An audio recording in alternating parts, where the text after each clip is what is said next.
За сайн байцгаана уу? За Өнөөдрийн мэндийг хүргэе. За өнөөдөр 10 дахь дугаар ямар сэдв байгаа вэ? Facebook page like-ийн талаар ярина. Маркетеруудын мэдэж байх ёстой 5 зүйл. Facebook page like-ийн талаар. Ер нь яагаад Facebook page like-ийн талаар ярих болчих вэ? Page like ер нь ингэж л да like бол өмнө нь бол чухал тий. Гэтэ одоо ч гэсэн чухал зарим талаараа. Гэтэ like-ийн талаар бид нэр одоо бас хит like руу улаарч like-ийн төлөө байх нь ирж чухал юм болоо.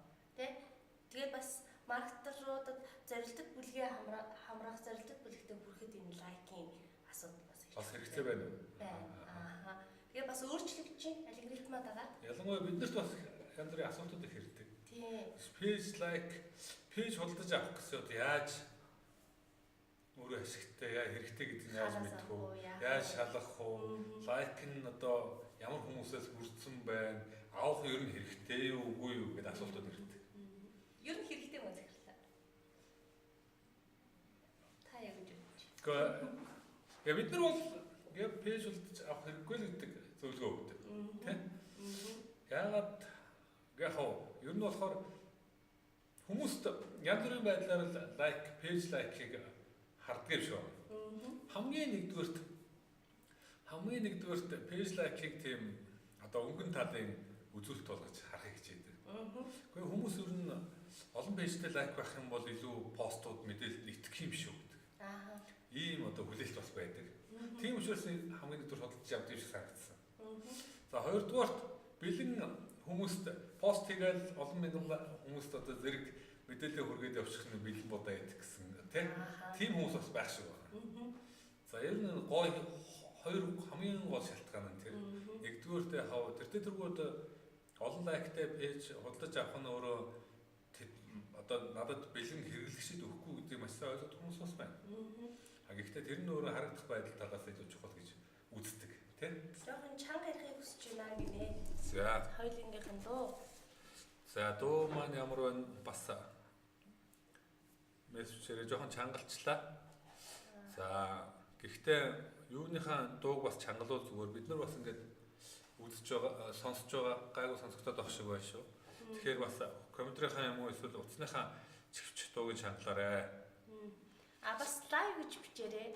Яг энэ лайвын доо комментээр гэх юм бол төлөвлөгөөний ашиглалт бидний загвар автоматар очих байна тий. Лайв гэдэг яг үзэж байгаа хүмүүс маань лайв гэдэг коммент бичээрэй. Бид нар мессенжерээр бас бэлэн сошиал медиа, Facebook контент төлөвлөгөөний бэлэн загвар татаж авах линк мэдээлүүд явуулна. Мэдээж дараагийн лайвыг сануулгах мессежүүд бас очиж шүү тий. Тэгэхээр бас хэрэгтэй. Тэгэхээр лайв гэдэг ингээд комментэр бичээрэй. За тэгээд ер нь олон лайктай худалдаж авахд нэг буруу юм баг шиг байгаа. Тэгээ хамгийн буруу юм нь одоо жишээлбэл манайх шиг ийм сошиал медиа маркетингийн агентлагийн хувьд гэх юм бол олон лайктай за 100 мянга 200 мянга лайктай худалдаад авлаа гэхэд тэр нь байнга өнгөө уушхийг хүсдэг. Өнгөөний өмнө өнгөөний групп ч юм уу тийм эсвэл кино нөгөө үнгүү зээрээ гэдэг тийм групп байсан бол яах вэ гэдэг асуудал гарч ирж байгаа. Тэгэхээр нөгөө тийм газар ч одоо манайх шиг B2B байгууллага хооронд танилцдаг, бизнес эрхэлдэг байгууллагад бол хэрэггүй л болчиход байгаа. Тэгээ гоё контентууд хийсэн ч гэсэндээ тухайн хүмүүсийн хүлээлт нь өөр контент авахыг хүсэж байгаа учраас үр дүн баг. Тэгэхээр яг гол юм нь лайкинг тоо бол чухал мэдээж тийм. Яагаад чухал вэ гэхээр мэдээж одоо яг танай зорилтод хэрэглэгчид танахаас байнга харилцаатай байх, байнга мэдээлэл хүлээж авахын тулд танай пэйжийг лайк дарсан байгаа. Тэгэхээр яг тийм хүмүүсээр бүрдсэн лайкинг тоо бол үнэхээр чухал, маш хэрэгтэй. Мэдээж одоо лайкинг тооноос хамаарч танай одоо ихэнх пэйжүүдийн органик постын хүртээмжтэй нэмэгдэнэ. Тийм учраас одоо шууд л одоо манай пост олон хүнд хүрнэ гэсэн үг шүү дээ. Ер нь бол яг гэж бодлоо. Одоо жишээ авах юм бол манай харилцагч байгууллага тийм. Тэгээ хоёр дахин одоо лайкийнх нь хоёр дахин нэмэгдсэн пэйж лайкийнх нь дод. Тэгэхэд яг постынх нь хүртээмж бол 3 дахин нэмэгдээд байгаа. Гэхдээ пэйж лайкаас хамаараад шууд постын хүртээмж шууд нэмэгдэх бас өөрөөсөө ойлголт. 3 дахин нэмэгдэж гэдэг өөрөө маш сайн үзүүлэлт. Яагаад тэгэхээр тухайн пэйжийн постууд маань илүү одоо хэрэглэгчдэд зориулсан, тэднэрт хандсан, тэднэрт хэрэгтэй мэдээлэлүүд байна гэсэн. Тэгжлээс илүү одоо engagement одоо 3 дахин өснө тий. Пэйжийн лайкын тоо нэмэгдсэн ч гэсэн engagement хүртээмж, органик хүртээмж нь өсөхгүй байгаа. Ийм тохиолдож бас байна. Бид нар тохиолдож зүйл. Тэгэхээр бол аль болох гол асуудал маань шууд пэйжийн лайкын тоо өөрөө хүртээмж, engagement-тэй шууд холбоотой гэж үзэхэд өрөөсгөл гэж хэлэх гээд. Тэгэхээр гол нь чанарын тухай асуулт ярьж байгаа. Чанар. Яг үнэ. Контентууд дээр одоо бас нөгөө яг сая контент гэж захиал ярьлаа тий. Тэгэхээр заримдаа бидний хийж байгаа контентууд нөгөө болоод байгаа юм шиг гэдэг тий. Бид нэрт үзэхэд яг л болоод байгаа юм шиг. Бидэрт таалагдаад байдаг. Бидэрт таалагдаад байдаг. Хэрэглэгчдэд таалагдахгүй байж болно тий. Тэгэхээр нөгөө ингээд лайк нь өсөхгүй ингээд буураад ч юм уу тий. Эсвэл өсөхгүй яг хэмдэ байгаалах юм бол тэр бол хэрэглэгчтэй бас олж чадахгүй байна. Контент маань өөрөө жоохон буруу юугаад байна гэсэн үг. Тийм, ер нь болохоор яг үнэн. Манай одоо контентын чанараас, хийж байгаа постуудын чанараас хамааруулж пэйж лайкын тоо өсдөг. Тийм. Яг пэйж лайк өсгөх нэлээд олон аргууд байна. Янз бүрийн буст постууд, бустын одоо сурталчилгаа нэмэг, лайк нэмэгдүүлэх төлбөртэй сурталчилгаа хийж болно.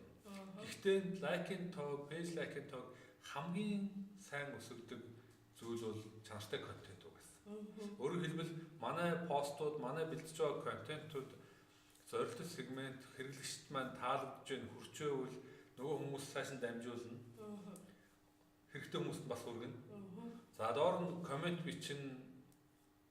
Хэрэгтэй хүмүүсийн меншн хийн. Дахиад ингээд одоо хүртээмж үгийн сайжруулна.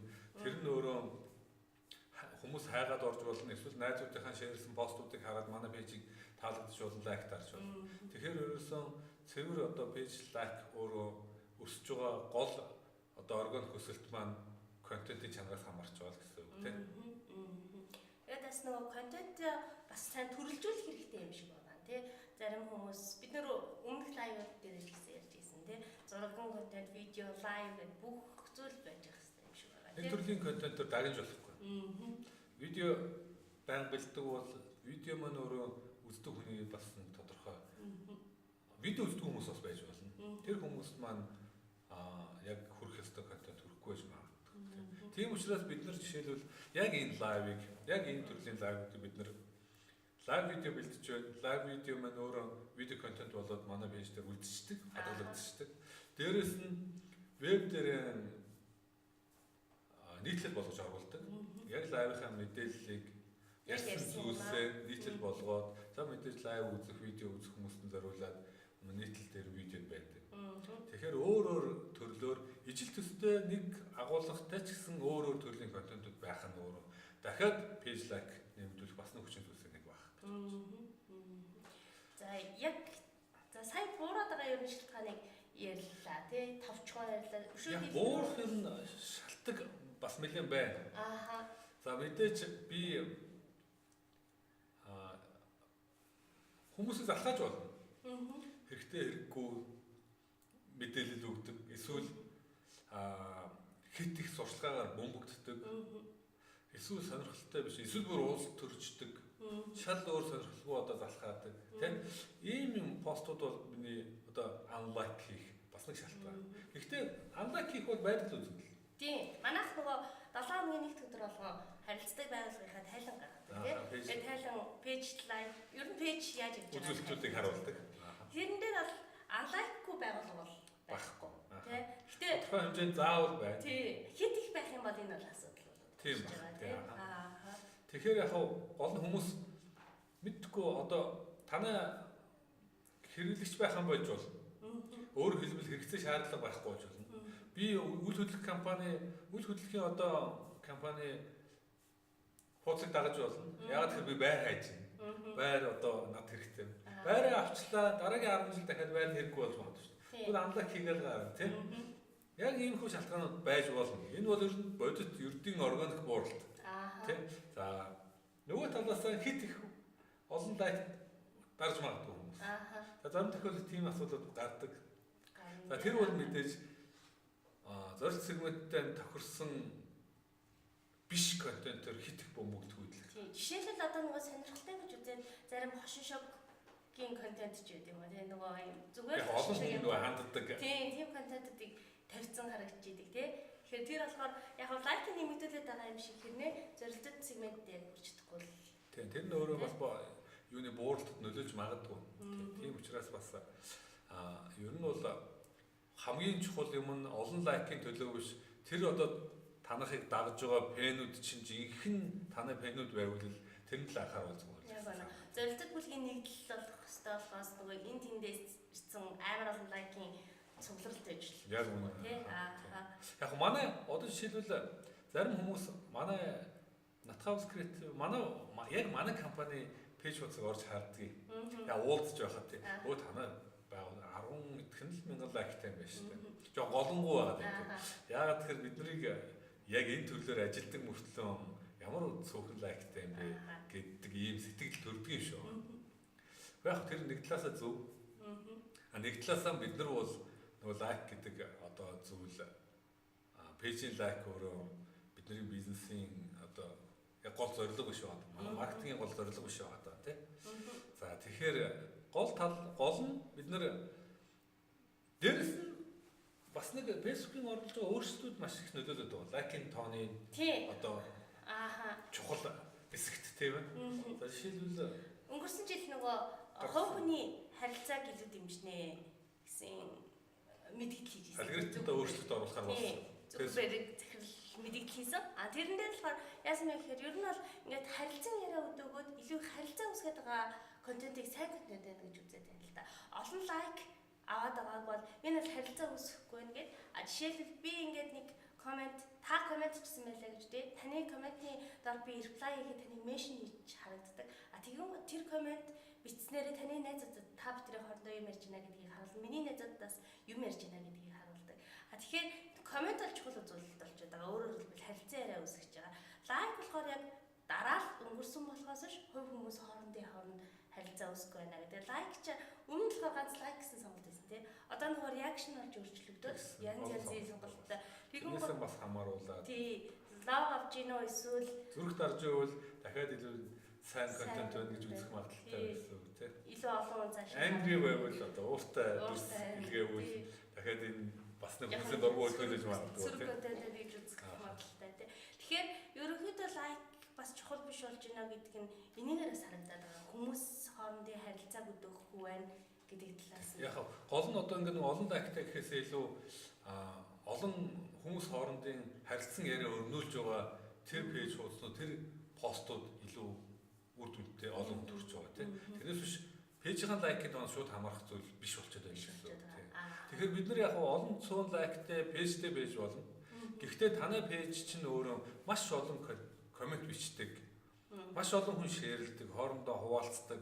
Тим контентууд бэлтгэх юм бол одоо жинхэнэ утгаараа хандлтаа өсгөх юм чухал мэдээлэл болно шүү гэх. Тэгэхээр энэ дэр ингэж байна. За Санчир Баярхүү гэдэг хүн чатботын талаар мэдээлэл өгөөч гэсэн байна. Чатботын талаар бид нар өмнөх хоёр лайваас бас мэдээлэл авч болно Санчир Баярхүү. За өмнөх хоёр лайв дээр өмнөх 1 2 дахь 1 3 дахь лайв тийм. 1 3 байсан байна. 3 биш захирлаа 3 ч хоёулаа нөгөө ном ярьсан. За тэгэхээр тэндээс авч болно. Манай веб дээрээс бас энэ чатботын талаар мэдээлэлүүд байгаа. За отхон мөнхд орж отхон ах бах шиг байна. Лайв сайхан болж байна гэж баярлалаа. Санчир Баярхүү Натхаузыг дэмждэг олон хэрэгтэй мэдээлэл авдаг чинь баярлалаа. Цаашдаа ч гэсэн банк, маркетруудаа бизнес эрхлэгчдэд зориулсан тухайн яг бодит одоо амьдрал дээр ашиглаж болох тийм заавар зөвлөгөө мэдээллүүдийг хүргэж байхыг хичээнэ. Дэмжиж байгаад бас баярлалаа. Сайнаа яаж хандлтаа өсгөх вэ гэж. Ер нь хандлт өсгөх хамгийн чухал хамгийн нэгдүгürt бидний одоо анхаарах зүйлийн тухай яг өнөөдөр ярьж байгаа зүйл маань. Пэйж лайкийн тоо чухал биш. Контентын чанарын тухай асуулт болоод байна. За дээрэс нь чанар гэдэг нь юу вэ гэхээр өөрөө одоо харилцан яриа өрнүүлэх контентууд тийм. Тэгэхээр бид нар өдөр болгон нэг тогтмол агуулга, нэг тогтмол капшнтэй, нэг тогтмол агуулгатай постууд бэлддэг бол хандлт эрс буурдаг. За хандлт одоо өөрөөр хэлбэл эричийн тоо, органик эрич эрс буураад танай пэйж доор лайк дардаг, коммент бичдэг хүмүүсийн тоо нэг тогтмол болцсон. Тэр хүмүүс нь ихвчлэн манай танай өрөөний юм уу эсвэл цөөн тооны яг танахыг өдөр болгон лайк дардаг тийм хүмүүс болоод ингээд хувираа дууг та одоо анзаарч байгаа бол таны хувьд хамгийн түрүүнд өөрчлөх ёстой юм юу вэ гэхээр та өдөр болгон хийдэг постынхон ядаж капшныг нь эрс өөрчлөөл. Темплет өөрчилж болж байна. Темплет харагдах байдлыг өөрчилж болж байна. Капшн жишээлбэл одоо ямар байна? Өглөөний мэд одоо энэ сайхан өглөөний мэд хүргэе гэхээс өөрөөр хийх шаардлагатай болчиход байгаа байхгүй юу? Яг хүн болгоо өглөөний мэд хүргэе гэж пост хийдэг. Тэр нөө хит одоо ингээд энэ уламжлал болцсон. Хит нэг загварын болчиход байдаг. Тэр одоо ямар санаа байж болох вэ? Одоо яг ямар хүмүүстэй харилцах гэж гэдгээс бодно л да. Тэг яг өөрчлөх нэг юм одоо жишээлбэл жишээ юу гэж болох вэ? Хоорондоо ярьж байгаа юм шиг болж болно. Яг одоо ингээд суугаад ярьж байгаа юм шиг. Ер нь жоохон дотн энгийн байх тусмал хүн санагдаад. Жишээлбэл ядчил тийм гой кофений зураг тавьчаад өнөө өглөө яг тийм ийм кофе уусан ийм хүмүүс нь лайктар, шеэр хий, коммент бич юу гэдэг. Ямар нэгэн байдлаар үйлдэл ингээд дуудах хэрэгтэй нэгдүгээр. Хоёрдугаарт яг өглөө та арай ажлынхаа хажууд суудаг ажлынхаа хүнтэй яваад яаж мэдчилдэг юу ярьдаг те яг тэр стил дахиад адилхан сошиалын гол одоо агуулга юу болчиход. Тэрнээс биш хит номын хит өдөр болгоны нэг давтагддаг үг хэллэгүүд маань өөрөө бидний хандлтыг эрс бууруулна шүү. Тийм учраас сайнаа яг энэ дээр анхаараарай тий. Хит постууд маань агуулга маань хит давтагдаад байгаа юм шиг байгаа. Тэр чинь өөрөө бидний лайкийг ч өсгөхгүй. Дээрээс нь оролцоогч нэмэгдүүлэхгүй тий. Ингээд нэг юм тогтмол байдаг л одоо пэйж болох ийм хувирах магадлалтай тий. Дуу жаахан суул байна гэсэн байх шүү. Тэгэхээр дуугийн шангалаад үзээрэй. Бид нар бас ингээд сонсож байгаа гайгүй сонсогч байна. Утасныхаа юм уу компьютерийн дуу жоохон шангалаарай. Бид нар ч гэсэн юугаа микрофон жоохон ортуулчих. За тэгэхээр нөгөө лайк үсгэхийн тулд уралдаан явуулаад байдаг тий. Энэ уралдаан нэг талаараас зөв, нэг талаараа бас жоохон асуудалтай юм шиг санагддаг. Та болохоор энэ уралдааныг ер нь яавал их зөв явна гэж боддог. Миний бодлоор болохоор нөгөө бүтээгдэхүүнтэйгээ сайн ууж өгөх хэрэгтэй юм шиг байна. Яг үнэ. Тийм. Яг лайк оролцоо идэвхжүүл дэмжих бас нэг гол аргуудын нэг уралдаан тэмцээн хүмүүсийн оролцоог нэмэх ажил байна тийм. Уралдаан бол жишээлбэл пэйж лайкийг маш сайн нэмэгдүүлдэг. Дээрэс нь нөгөө нэг таны постын органик хүртээмж одоо эричийг бас нэмэгдүүл. Дээрэс нь оролцоо сайн өссөн идэвхжин. Дээрээс нь зүгээр танай байгууллага жишээ шинэ бүтээгдэхүүн гаргачихсан, шинэ үйлчлэгээ гаргаж байгаа, шинэ байгууллага энэ байх юм бол олон хүнд танай талаар мэдээлэл хүргэж магадгүй. Тийм. Нэг талаас. За хоёр талаас нөгөө талаас одоо нэг анзаардаг юм нь уралдаан тэмцээн зарлахаар байнгад оролцдог нэг хүмүүс байдаг юм шиг харагдав. Ялангуяа нэг юм бид нар ингээд уралдаан зарлаа тэрнийг дүгндэг. Дүгнээ ялагчийг одоо тодруулаад за манай энэ постыг одоо ингээд паблик тохиргоотой шеэр хийсэн байх уу? За нэг харъя. Нөгөө хүнийхээ ньюсфид рүү таймлайнаар нь орж үздэг. Битүү уралдааны постоо шеэр хийсэн харагддаг тийм. Тэгээ ингээд харахаар хүн болгон зөвхөн уралдаанд оролцдог хүн юм шиг би хараа. За тэгэхээр нэг юм яг уу одоо яг одоо зорилттой хэрэглэгч гэхээсээ илүү ер нь уралдааны шагнал тийм юмд илүү оролцоо байж магадгүй тийм. Гэхдээ би нэг юм байнгын яг энэ талаар ингээд маш идэвхтэй ажилдаг бас нэг маркетертай уулзаад асуухгүй юм. Манай хүн жоохон челленж хийхгүй юм. Гэхдээ уралдаан чиний хийдэг ажил чинь ингээд тэр байгууллагын ер нь өрөө өгөөжтэй зүйл юм уу тийм. Тэгээ харахаар ингээд нэг юм юу хийдэг хүмүүс л байгаад байгаа юм шүү.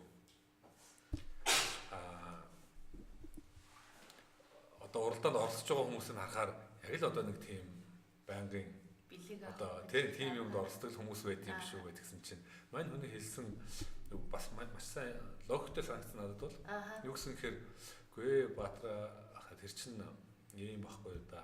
Тэр оролцож байгаа, шеэр хийж байгаа, идэвхтэй оролцдог энэ хүмүүсийг таавал өөрийн ажилтан гэж л ойлгоо. Маркетингийн маш чухал ажилтан. Танайхын түгээр Тэгээ хийж та байгаа нарын ажилтан. тэгээ танай тэр пост чинь шеэр хийгээд найзуудаа хүргэж байна. Хэрэгцээтэй хүмүүст нь хүргэж байна. Танай одоо тийм одоо ажилтан гэж ойлгоо тий. Ааха. Тийм учраас тэгээд тэр хүнийхээ ажлын хөлсөнд та тэр шагнал урамшууллыг өгж байгаа шүү дээ гэдэг тий. Тэгээ нэг талаас бас зөв зүйл. Яг тэгэхээр миний хийж байгаа шеэр хийж байгаа энэ зүйл маань одоо пост маань манай найзуудад хүрээд тэндээс хэрэгцээтэй мэдээлүүд хэрэгцээтэй хэрэглэгчд нь аваад борлуулдаг тий янз бүрийн байдлаар борлуулалтанд нь тухайн байгууллагын үйл ажиллагааны хэрэгтэй бол магадгүй тийм ч бидний хүрч чадахгүй хүмүүстээ сурч өгөөд юм тий. За нөгөө талаас уралдаа олон хүнд мэдээлэл хүрнэ олныг хамарна рич маань өснө гэдэг нь өөрөө дахиад адилхан. Манай сошиал маркетинг гол зорилгоуд нэг шүү дээ. За комментуудаас ирсэн харагдаж байна. За тийм байна. Яг юу үзэж байгаа хүмүүстэй хандаа дахиад хэлэхээр манай энэ юуны лайвын доор лайв гэдэг одоо коммент бичээрэй. За тийм тохиолдолд лайв бичсэн хүмүүст мессенжерээр бид нэр төлөвлөгөөний бэлэн загвар файлууд, таны ажилд өдөр тутмын хэрэг болох загвар файл, Excel файлууд явуулах, татаж авах бас мэдээллүүдийг явуулна. Дараагийн лайв бас сануулгах ямар сэдвээр орох уу гэдэг хэрэгцээтэй мэдээллүүдийг явуулах учраас та бас лайв гэж коммент бичээрэй. Лайв гэдэг коммент бичээрэй. За тэрнээс гадна сурталчилгааны талаар хүмүүс суусан захирлаа. Одоо ирэх лайв тэрний бас ирэх дараагийн 2 лайв дээр хоёулын цэвэр сурталчилгааны талаар ярилцсан тийм сурталчилгаа. Ялангуяа сурталчилгааны Facebook сурталчилгааны хамгийн үр дүнтэй аргачлалууд юу вэ? Тэр талаар айлуулах ярихыг хичээв. Дээрс нь ингээ шинэ одоо бидний хийдэг яг пост буст гэхээсээ илүү дахиад өөр одоо дараагийн ремаркетингийн ямар ажлууд байж болох уу те гар утаснаас ихэнх хэрэглэгчид үзэж байгаа манай сурталчилгааг манай мэдээллийг авч байгаа тохиолдолд дахиад бидний хийж болох ажлууд юу вэ? Энэ талаар бас ярилцсан. Тэгэхээр сурталчилгааны талаар бол дараагийн 2 лайв бол одоо цэвэр сурталчилгааны талаар ярилцсан шүү. Оюутнуудад зориулсан сошиал сувгуудын талаар ойлголт өгөх ярилцлага X ч юм уу өнгө өгөх боломж байна уу? Болдгүй яхаа болно. Оюутан сурагчид яг тийм. Дээрэс нь бид нар энэ хийгээд байгаа өнөөдрийн лайв мэдээлэл манай веб дээрх мэдээлэл маань өгөрсөл цэвэр одоо бас яг ийм одоо сонирхож байгаа хүмүүст нь илүү одоо мэдээлэл өгөхийн талаарх зорилготой тий. Тэгэхээр манай тандж болно яг энэ талаар бас ярьцлага юу байвал бид нар дуртай очино. За энэ дээр лайв хадгалдаггүй гэж байна. Бид нар лайв бүгдийг нь хадгалдаг. За сүүлийн үед бас лайвуудаа YouTube channel дээр оруулж байгаа. За тэгэхээр аль альнаас манай веб дээрээс бас бүх дугаарыг үзэж болно хамттан тийм. Нийтлүүлж байгаа. Яг энэ лайваар ярьж байгаа зүйлсийг бүгдийг бичсэн нийтлүүлж байгаа. Нийтлэл хэлбэрээр ч байсан. За чатбот шеэр хийдгүүгээр учир дутагдaltaй биш үү гэсэн асуулт бас Сама гэлэг гэдэг хүн харсан. Яг чатботын хувьд бол шеэр хийх юм бол ингээд хувь хүн хоорондоо мессенжерээр шеэр хийх боломжтой. Тэрнээс илүү одоо юу хэрэгтэй байх вэ? Яг хэрэгцээтэй хүнд би шеэр хийгээд нөгөө хүн рүүгээ явуулчих. Нэг хүнд. За тэгээд бас юу яаж байгаа юм бэ шүү дээ. Нөгөө Facebook-ийн алгоритмаар харахаар яг нэг одоо тэгтээ энэ постн дээр хэрэг. Пост танаа постыг нөгөө шеэр хийхэд юм сонголтууд гарч ирж байгаа. Хаашаа мессенжерээр шеэр хийж болно. Мессенжерээр шеэр хийж байгаа тохиолдолд бас рич нь илүү тийм чанарын илүү чухал үзүүлэлт гэж хүмүүс үзэж байж магадгүй. Өөрөөр хэлбэл танай тэр постыг хоорондоо мессенжерийн хэмжээнд шеэр хийж байгаа тохиолдолд зүгээр ердийн шеэрүүдээс хамаагүй илүү чанарын гол үзүүлэлт гэж үзэж магадгүй. Тийм учраас бас шеэрээс хамаагүй илүү үзэж байгаа юм билээ ерөөсөө. Тэгээд бас нөгөө зүгээр шеэрлэгдсэн постын доор хэр олон коммент авч ийн, хэр олон лайк авч ийн гэдгийг бас их чухалчилж байгаа юм билээ. Зүгээр шеэрийг бол нэг чухал. Нөгөө харилцаа үүсгэж байна. Санчир Баярхуу гэдэг хүн өдрийн $100-оор буст хийгээд хэдэн цагийн дараа буст пауз хийхэд данснаас татаж энэ юунд байна? Амжидгүй энэ юунд байна гэнэ.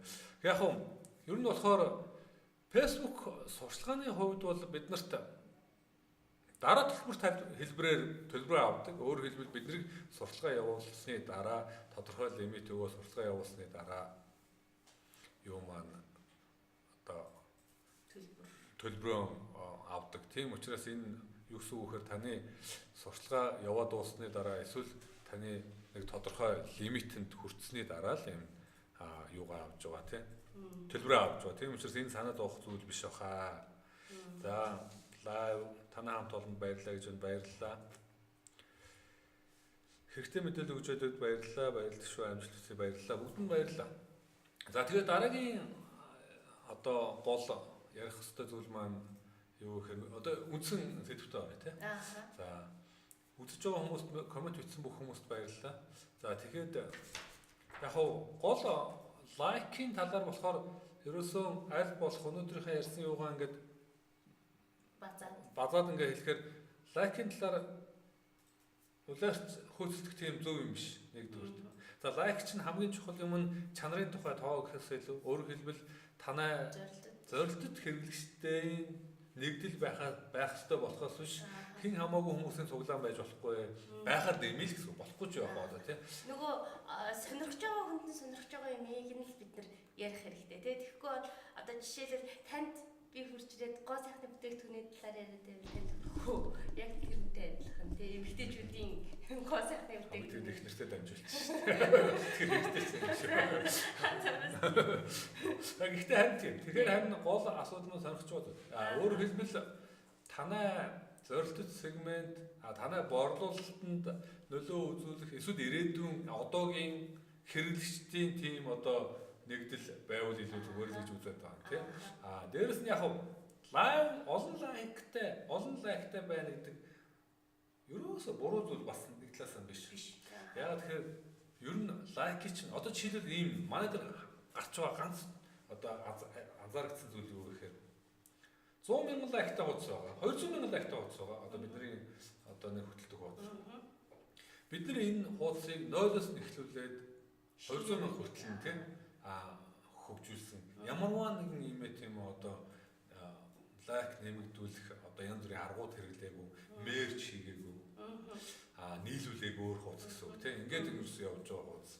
За эндээс хамгийн чухал анзаарах юм нь гэхээр би одоо юу хийх боломжтой вэ гэхээр зөвхөн манай пэйжийг лайк дарсан 200,000 хүндээ би сурталчилгаа явуулж болно. За тэр 200,000 хүнийг би яг энэ бүтээгдэхүүнийг хэрэглэдэг, сонирхдог, дараагийн шинэ одоо хувилбаруудыг худалдаж авдаг, дагалдах хэрэгсэл одоо яг хэрэгцээ тийм үү худалдаж авдаг. Яг ийм хүмүүс байгаа гэдэгтээ итгэлтэй байгаа байхгүй тийм. Өөрөөр хэлбэл бид нар илүү төвтэй яндрын мэдээлэл одоо оруулаагүй тийм учраас. Тэгэхээр бидний хувьд гол одоо лайк цуглуулах гол шалтгаан нь ерөөсөө энэ тийм. Юу гэхээр өөрийнхөө зорилт сегментийг өөрийнхөө хэрэглэгчд хэрэгтэй, өөрийнхөө ирээдүйн одоогийн хэрэглэгчдийг л одоо нийлүүл цуглуулж аваад байнгын харилцаатай байх юм боломж тийм. Нөгөө талаас биднэрт яг гарч ирсэн нэг маш эрсдэлтэй санагдсан нэг зүйл байна. Юу гэхээр манай нэг харилцагч нэг өглөө босоод ирсэн чинь манай нэг харилцагчийн пэйж хуудас нь хаагдсан. За өөр хаагдчих одоо unpublish гэдэг одоо unpublish болчихсон гэдэг өөдөөс одоо Facebook харуулдаг. Unpublish гэдэг нь одоо юу гэсэн үг гэхээр зөвхөн админуудад тухайн пэйжийн доторх агуулгыг харагддаг юм л тийм. Лайкийн тоо тэдэн лайк магтдаг нь байна. Тэр хийсэн постууд маань зөвхөн админууд л харагдана. Одоо бусад ямар ч хүн харагдахгүй болчихсон. Зүгээр л ерөөсөө ингээд одоо байдаг л пэйж болчихсон. Тэгээ одоо ямар ч одоо өөр маркетинг зорилгын ашиглах боломжгүй болчихсон. За шалтгаан нь юу вэ гэдгсэн чинь танах юу хийцэн бэ штэ. Өөр хуудастай нэгтгсэн байна. Пэйжийнхаа лайкийг нэмэгдүүлэхийн тулд өөр хуудастай одоо мерч хийж нэгтгсэн байна гэдэг ийм шалтгаан. Гэхдээ гол асуудал нь юу вэ гэхээр тэр мерч хийснээс нь хойш жил 6 сарын дараа байхгүй. Бид нартай хамтарч ажиллаж жил 6 сар болсныхын дараа тийм асуудал гарсан. За би тэгээ нэг харилцаж байгаагүй шүү дээ. Юу одоо ийм өөр хуудастай нэгтгсэн ийм асуудал болчихоо гэсэн чинь танахтай хамтарч ажиллахаас өмнө бид нар хуудас судалж авсан юм энэ нийлүүлсэн гэж хэлсэн байхгүй. Тэгэхээр ингээд ийм Facebook-ийн алгоритм өөрчлөгдөхийн явцад бидний хийж байгаа буруу янз бүрийн эрсдэлтэй алхмууд маань илэрч гарч ирдэг, баригддаг. Тэгээд хуудас манай маркетингийн оруулсан нөгөө нэг хөрөнгө оруулалт одоо хүч цармаалт байхгүй талаар болох юм магадлал бас байна гэсэн үг байна тийм. Тийм учраас энэ дээр бас юм анхаарах зүйл байгаа юм байлаа. Тэгээд нэр лайк дээр сурталчилгаа нөгөө пэйж лайкаар бид нэр сурталчилгаа байнга явуулдаг. Тэгээд тэрийг нөгөө байнга явуулж идэг. Тэгээд манай нэг бас харилцдаг байгууллага дээр гарсан нэг жишээ байна. Тэр болохоор бид нар сурталчилгаа явуулахдаа өмнө ингээд яг танилцуулга видеогоор сурталчилгаа явуулдаг байсан. Өдөр болгон яг ингээд байнга тогтмол. Тэгээд тэгсэн чинь нэг өдөрт нэг ойролцоогоор за 7 хоногт нэг ойролцоогоор 150 хүн нэмж лайктарч орж ирдэг. Тэгэхээр тэр видеог бид нар солиод маш олон хандлт авч байгаа сайн видеогоор солиод тавьсан. Тэгсэн чинь тэр таа болохоор бүр ингээд 900,000 болтлоо гэсэн. Тэгэхээр 10 дахин нэмэгдчихэж чинь гэсэн үг тийм. Тэгэхээр яг нөгөө контент чухал гэдээ бид нараас энэ лайваар яриад байгаа. Тэрнээ бас сурталчилгаа хийж байгаа контент нүртэл чухал байна. Яг үнэ. Тэгэхээр бас нэг ийм арга байна гэсэн үг байхгүй юу? Бид нар ингээд олон хүн таалагдаад байгаа контент пэйж лайкын сурталчилгаа болгоод нэг сумаар 2 тулаа бууж болно гэсэн. Нэгдүгээр пэйж лайкын нэмэгдүүл чинь, хоёрдугаар нөгөө нэг хүмүүст бас үзээд байгаа тэр одоо сурталчилгаагаа хүргэх чинь тийм. Тэгэхээр ингээд нэг сумаар 2 тулаа бууж байна. Гэхдээ нэг асуудал байна. Танай тэр сурталчилгаа чинь нэг юм тодорхой хэмжээгээр ийм үйлдэл дуудсан ямарваа нэгэн юм хэрэглэгчээр нэг веб хуудас руу хандуулдаг юм уу, юм татаж авах юм уу, юм худалдаа авалт хийдэг юм уу. Ийм нэг үйлдэл дуудсан тим одоо агуулгатай сурталчилгаа байгаа бол нэг бол та лайкт авах гэдэг юм уу, эсвэл одоо өөр зорилготой байна тийм. Нэг тим одоо тийм асуудал байж магадгүй. Одоо хүний үйлдэлийг сармаг зүйлчилж магадгүй гэсэн үг байхгүй тийм. За дээрэс нь пэйж лайкын сурталчилгааны бас нэг юм маш чухал давуу ч юм уу, заа суулч байж магадгүй. Зүйл маань юу гэхээр нэг хүнд лайк дарснаас нь хойш дахиад давтагч харагддаг. За мэдгүй одоо лайк дараад ороод ирсэн манай хэрэглэгч фэн болцсон тохиолдолд бид нар дараагийн мэдээлэл өгөөд нөгөө нэг өөрийн одоо үнэнч байнгын харилцаатай байж болно нэг талаас. Нөгөө талаас ер нь манай сурталчилгаа маань олон дахин давтаж харагдах шаардлагатай бол лайк дарснаас хойш харагдахгүй болчих шүү дээ. Тэрнийг бас анхаарах хэрэгтэй байна. За энэ дээр нэг ийм асуулт байна. Шэр хийхээр олон төрлийн юм гарч байна. Энийг юу тайлбарлах вэ гэж? Энэ юу гэсэн асуулт вэ? Шэр хийхээр олон төрлийн юм гарч байна. Яа, олон төрлийн юм гэдэг нь яг юу гарч байна? Отгон мөнхтөрж энийг бас олон төрлийн юм гэдэг нь юу вэ? Энийг бас дэлгэрүүлээд бичээд өгөөрэй. За анхаа лайв дээр бэлэн контент видео рекламыг холбодог сүүлийн аппуудаас зөвлөгөө санал болгооч. Гэхдээ яг бидний хувьд болохоор хэрэгэлдэг зүйл маань ерөөсөө энэ OBS Studio OBS Studio гэж Google дээр таах юм бол энэ аппликейшнийг татаад авч болно анхаа. Тэгэхээр бидний хэрэгэлдэг аппликейшн маань ер нь энэ. Тэгэхээр та бас энийг нэг туршаад үзээрэй. Яг бид нар бас дараагийн лайв дээр энэ аппликейшнийг яаж ашигладаг вэ? Ер нь бид нар яаж лайв хийдэг тэр талаар бас лайв хийн. Тэгэхээр бас тэндээс бас манай энэ нэг хийж бол лайв маань өөрөө бидний хэд хоногийн бэлтгэл байдгүй. Дараа нь юу бэлддэггүй тий. Зүгээр л нэг ингээд хоёр хүн сууж байгаад ингээд ярьцдаг зүйл биш. Маш олон төрлийн одоо бэлдэх зүйлүүд биднэрт байдаг. Энэ бас үрдэн шүү тий. Тэгэхээр яг тэрнийг бас харуулах тийм одоо лайв хийх санаатай байгаа. Тэгэхээр тэндээс бас энэ талаар мэдээлэл авч болно анхаа. Гэхдээ яг одоо бол бидний хэлэх юм маань OBS Studio гэдэг хайх юм бол угаасаа линк татаж авах юм үнэгүй аппликейшн байгаа. Тэгэхээр ер нь маш олон төрлийн аппликейшн байгаа доо. Гэхдээ OBS Studio бол тий одоо сая энэ саншир баярхуу болохоор миний бодлоор Wirecast номер 1 гэж үнэн. Wirecast-ыг бас ашиглаж болно. Бусад хүмүүс маш олон төрлийн аппликейшн ашигладаг юм байлээ. Илүү өөр гэсэн давуу талуудтай байгаа. Тэгэхээр яг бидний хувьд бол энийг ашигладаг. Өөр одоо үзэж байгаа хүмүүс санал болгох гоё аппликейшнууд юу вэ бас бичээр комент бичиж болно. Тэр комментээр бичээрэй. Манай одоо хэрэглэгчдийн маань хамгийн бас л асууж лавуулдаг мэдээллүүдийн нэг. За өнөөдрийн лайв ер нь хэсэг дуусах уу тийм. Гол ер нь зүйл маань нөгөө нэг манад ч гэсэн бас зарим хүмүүс асуудаг харилцагч байгууллагууд маань гэрээ хийгээд танад одоо ингэж мөнгө төлөөд харилцагч одоо үйлчлэгээ авлаа маркетингийн үйлчлэгээ. Манай пэйж лайк яаж нэмэгдэх вэ гэж асуудаг. Бидний хэлдэг зүйл маань лайкийг бид нэр гэрээнийхээ үр дүнгийн үзүүлэлт оруулмааргүй байна. Биднэрт өөр илүү анхаарал хандуулж ингэж ажилдаг үзүүлэлтүүд байгаа. Тийм учраас тэр үзүүлэлтүүд маань ийм үзүүлэлтүүд байгаамаа гэхээр за нэр үнэхээр бас лайк тийм чухал зүйл байна гэж ойлгодог. Тэгэхээр ер нь болохоор аль ч талаасаа яг лайв тоо их байх нь буруу гэж байгаа биш тийм. Гэхдээ тэрний хойноос хэд их хөөцтэй зөвхөн лайкийн нэмэгдэх талаас бас ажиллах биш. Илүү бизнесийн зорилго Тэгээ зорилго тал руугаа тий байнгын харилцах шид үнэнч одоо харилцагч бий болох тий энэ талаасаа илүү их анхаарал зүгээр юм уу гэдэг энэ санаа маань өөрөө юу тий. За өөр watch party group гэх мэт watch party бид нар яг энэ одоо live маань social media marketing group дээр watch party хийж байгаа. Share хийхээр нөгөө нэг watch party энийг ярьж байгаа юм байна. Right post watch party copy link. Энэ болохоор та зөвхөн эхний нөгөө нэг эхнийх нь бол пост бичих байна. Дараачих нь watch party. Watch party болохоор яг нөгөө live үзэж байгаа юм шиг та өөрөө найзуудаа урьддаг тий watch party гэдэг. Бид нар өмнөөс watch party-гийн талаар ярьсан. Coffee link бол угаасаа манай энэ live-ийн линкийг та хуулж авах боломж. Share to group гэхээр та өөрийнхөө байгаа group руу орох боломж. Тэгэхээр ингээд нөгөө share дээр гарч ирж байгаа сонголтуудын тухай ярьж байгаа шүү дээ. Тэр олон сонголт хийж байгаа өөр өөрийн тусдаа бас өөр функцтэй байгаа. Chatbot-ийн integration хийх талаар хичээл заах уу гинэ. Chatbot-ийн integration-ийн талаар ер нь бол бид нэр орон гэхдээ одоо бид нар өөрсдийн ашигладаг янз бүрийн аппликейшнуудаа яаж интеграшн хийх вэ те энэ талаар илүү их мэдээлэл энэ лайваар дамжуул бид нар өгөх санаатай байгаа төлөвлөж байгаа. Тэгэхээр энэ бол ингээд төлөвлөсөн одоо хийгдэх ажлуудын нэг те. За нэг пэйж дээр лайк нэг л тиймээд нэг л дарж болно те. За ерөнхийдөө ингээд манай лайвыг үзсэн хүмүүстээ бүгдэнд нь баярлалаа. Дараагийн 2 лайвыг бид нэр цэвэр сурчлагаа, төлбөртэй сурчлагаа тэрнийг үр дүнтэй яаж хийх вэ? Шинэ гарч ирж байгаа функцүүдийг үр дүнтэй ашиглаж болох бэлэн жишээ, кейсүүдийг бас ярилцсан. Ийм лайв хийн.